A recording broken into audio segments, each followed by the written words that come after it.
Mr. Singh, in video number 4, my first question to you is, what according to you is the level of motivation, self-respect and morale of an average police constable, and how can this be upgraded? I'm sorry to say that the level of motivation, self-respect and morale is not very high. There's definitely lack of motivation. Self-respect, well, is just average. I mean, it's not bad also that I have become a policeman. I mean, becoming a police constable is carries respect in the villages even today. So self-respect is not that bad, but morale is generally low. Now, why is it so, and how this could be improved? Is it so? It is due to a combination of factors. Firstly, I would say police is overworked.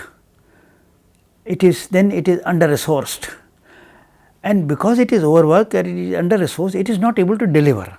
And when it is not able to deliver, the customer is not happy. And when the customer is not happy, you will get complaints against you. You see, if you look at, we have about 152 or so. The number is in that around that only police constables per lakh of population. But if you say ask for on paper, they will say that no, we have sanctioned about 190 or so. No, first you bridge this gap.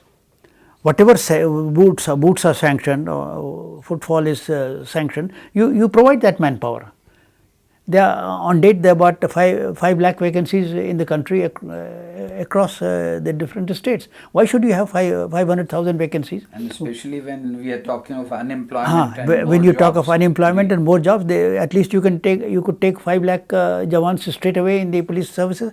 Then, mind you, these sanctions were made but 15 years back, 20 years back, or maybe 40 years back. What is the manpower required today with your population going up every year? So, you need adequate manpower on the ground. If you go to a police station, make a surprise visit to police station and ask them about utilization of manpower, suddenly you will find that probably only 2 or 3 or maybe 4 or 5 people are available at any given point of time for a surprise call. And if more people are, if more people are required, somebody would be recalled from his duty. Tum wo kaam chhod ke idhar aao, tum wo kaam chhod ke idhar aao. Something more pressing. The manpower shortage is very acute. So we are an under-resourced not only in terms of manpower, in terms of vehicles, in terms of communications, in terms of forensic facilities. We are under-resourced in every respect. And when you are under-resourced and we are understaffed, with the best of intentions, with the best of effort, and with the mind you, Indian police service officers are the most qualified and most highly educated officers in the Indian police than anywhere in any other country of the world. Let me assure you, the most qualified, educationally qualified officers are here in India. And they represent the cream of the country, and yet they are not able to deliver. They are not able to deliver because the environment, the resources, which are required, they are not provided there. And then on top of it, when you are trying to enforce the rule of law, suddenly it hurts some politician's interest, and he will say, no, his FIR se uska naam nikal dijiye. It happened in the case of wrestlers. I say, why was there FIR lodged with delay? Even if you felt that there was some exaggeration, after preliminary verification, within a day or two, the FIR should have been registered. It should not have required intervention by the Supreme Court for the registration of FIR. And that also when you have national level wrestlers complaining against a person. And who is that person? That person has a shady background, he has a criminal background, everybody knows that. And you are defending him just because he is a party president, he is a party worker, and maybe he may be providing crores of money to the BGP exchequer. No, that is no justification for not registering an FIR. It affects the credibility of the police, and then we suffer because somebody at the top does not want the FIR to be registered. So, we need functional autonomy. You see, if you want us to have respect from society, and if you want to have, we will get respect from the society only when we discharge our duties properly. And when we want to discharge our duties properly, somebody comes in between and say, नहीं भाई इसको ये आदमी हमारा आदमी इसको छोड़ दो, इसके खिलाफ FIR मत दर्ज करो. That creates problems for us. And these are the factors.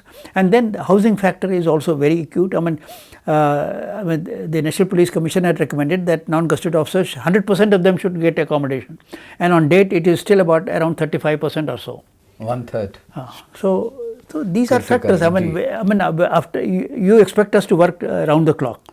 The Common Cause had carried out a study, and they found that an average policeman works 16 hours a day. Now, after working for 16 hours, I want to go home and feel comfortable. If you don't have proper quarters and you have to rent accommodation in a congested area, I mean, it is not motivating. It's not satisfying. Quite so right. A whole lot of factors affect our self-respect, our motivation, our morale. The government needs to understand these things. But most important thing is it should be the man should not be overworked. Yes. There should be hours of work. आप 8 घंटे नहीं 12 घंटे काम ले लीजिए, 12 घंटे में तो हमारी ड्यूटी बदल दीजिए. If you read Kamal Kumar report, it says that अभी हम खाना खाने बैठते हैं तब तक थाने से कॉल आ जाती है कि साहब तुरंत आइए खाना छोड़ के. अब खाना आधा खाया, अच्छा जल्दी जल्दी सेपरेट खाया, उसके बाद चल दिया ड्यूटी पे. This is not fair. You are connected with the Indian Police Foundation and the Institute. Now, as its head, what is your mandate and what is your desired objective? You see, we retired officers, we set up the Indian Police Foundation because we felt that the police organization needs a think tank of its own. What needs to be done to make the police more professional, more people friendly, more efficient, a better delivery system, and create standard operating procedures for in areas where there are none, because there are so many things keep on happening, and then we are told that the SOP was not followed. So we want to be a proper think tank for the police, and that is why a number of retired officers have joined it. But we have made it very broad based. There are IS officers, there are army officers, there are Air Force officers, there are senior bureaucrats. It's a spectrum of people, representative of the country, who are members of the Indian Police Foundation. Now the problem we have been having is that when we don't have funds, the MHA had held out hope that they would be probably helping us financially, because we have taken a firm decision that we will not accept any funds from abroad. It has to be funded by within the country. Now we retired officers have been contributing, but how much can we? We required substantial funding. We require substantial funding, and we are hoping that government would come to our rescue. But government has not given us one paisa. Recently, I went to the KBC, and fortunately, they were good enough to entertain me in the Kaun Bana Crorepati. And out of that, we got 25 lakhs. Out of it, 90% I said will go to the Indian Police Foundation. So let's hope that such initiatives sort of bear fruit. And my last question is that in these 28 years or more since you shed uniform, what according to you has been the most satisfying achievement that you consider in post-retirement life? Well, I have been active in different spheres, but the one area where I was able to achieve results which I found very satisfying was in getting a landmark judgment from the Supreme Court in 2006 on police reforms. That has become the benchmark for police reforms, and I think it's going to remain so.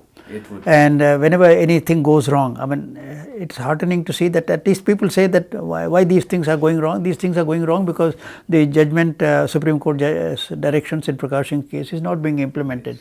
So I think whatever I have contributed to police reforms, but it's going to be a long haul. Let me tell you, it's going to be a long haul, and after me, the baton has to be carried by others, the next generation. But this will be a sort of a landmark. So yes, this has been my greatest, I would say, one thing which has given me a lot of satisfaction. Thank you very much, Mr. Prakash Singh. Talking to you has been very interesting, informative, and I would like to thank you for that.